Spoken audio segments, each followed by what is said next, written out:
eh, dari konteks G20 sendiri itu yang perlu kita garis bawahi buat Sinta dan pemirsa semua. Ini kan adalah forum ekonomi.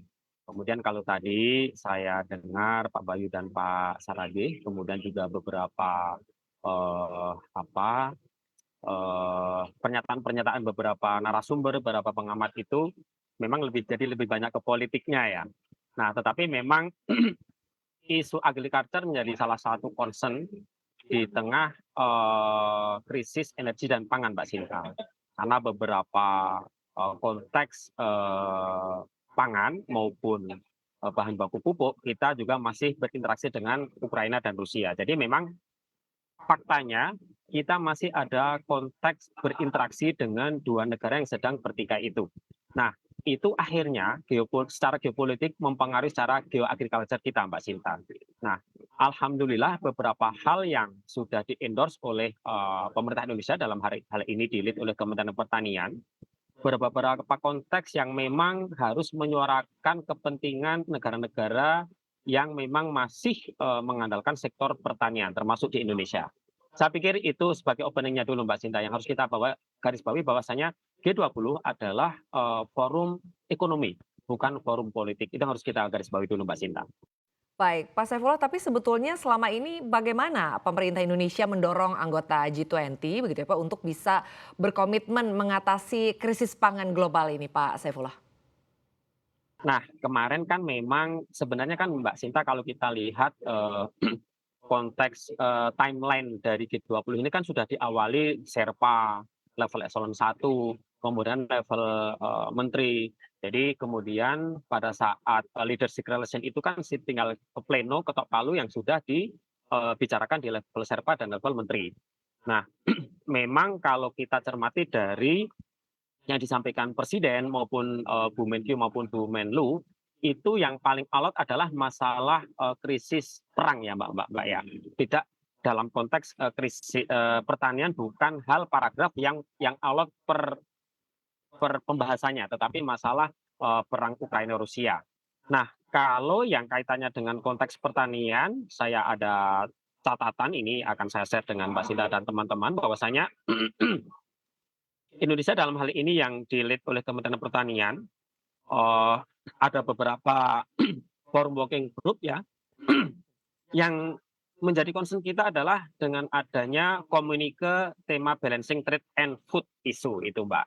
Nah, food adalah hak asasi yang paling mendasar manusia yang harus dipenuhi, sehingga tidak boleh ada diskriminasi, termasuk dalam konteks memenuhi aspek input produksinya. Nah, kalau tadi kan Pak Bayu sama Pak Saragi sudah membahas masalah konteks pupuknya. Itu juga termasuk yang menjadi concern teman-teman Kementerian Pertanian, bahwasanya seluruh negara tidak boleh ada diskriminasi dalam mendapatkan akses, baik itu akses produk pangannya maupun akses input cost production-nya, unsur-unsur production dalam ini pupuk, benih dan sebagainya. Demikian Mbak Sinta. Baik, Pak Saifullah, tapi ini kan sebetulnya kalau kita perhatikan perang ini terus berlangsung ya Pak, artinya kita belum tahu ini perang kapan selesai gitu. Sementara kunci krisis pangan ini adalah perdamaian antara Rusia dan juga Ukraina.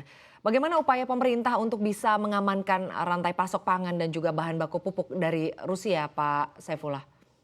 Nah, baik Mbak Sinta, Bapak Ibu sekalian. Kalau kita lihat histori ketika Pak Presiden berkunjung ke Ukraina maupun Rusia, itu memang tidak bicara konteks perangnya, tetapi bicara konteks bahwasanya perang ini bisa mempengaruhi stabilitas pasokan pangan ke dunia. Nah, grain sama pupuk kita kan masih tergantung sama Ukraina sama Rusia, terutama salah satu contohnya adalah gandum ya Mbak ya. Kita kan sekitar 11 juta ton kan masih impor, kemudian sekitar 9 juta untuk food, sisanya untuk feed. Nah, faktanya memang krisis Ukraina Rusia ini mempengaruhi jalur distribusi dan sebagainya. Maka dari itu diplomasi presiden perlu kita apresiasi, melakukan komunikasi, melakukan negosiasi, melakukan diplomasi apapun itu, sehingga konteks pangan, keamanan pangan, kemudian distribusi pangan, akses informasi kaitannya dengan pangan maupun inputnya terkait dengan produksi pangan, itu tidak boleh ada diskriminasi. Nah, kemarin di leader declaration termasuk hal itu yang di-endorse oleh Indonesia, Mbak Sinta. Sehingga mohon maaf nih terlalu banyak nonton TV malam-malam jadi ada batuk-batuk. Sehingga hak dasar manusia semua, Mbak, ya, nggak hanya yang tergabung di G20, itu tidak boleh ada diskriminasi. Dalam hal ini, konteks, Ukraina Rusia ini sebisa mungkin dengan adanya G20 tidak boleh mempengaruhi seluruh negara, tidak hanya yang ada di G20 dalam mengakses pangan maupun pupuk dalam hal ini, Mbak, atau buat bahan baku pupuk kita dari sana. Itu, Mbak, yang sudah kita endorse.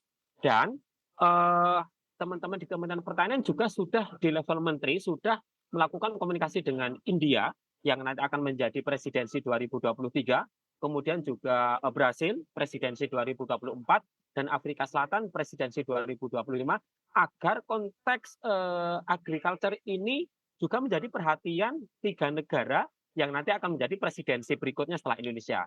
Jadi komitmen-komitmen yang sudah di-endorse Indonesia ini kita harap nanti juga akan diperjuangkan oleh 3 tuan rumah, setelah Indonesia, Mbak.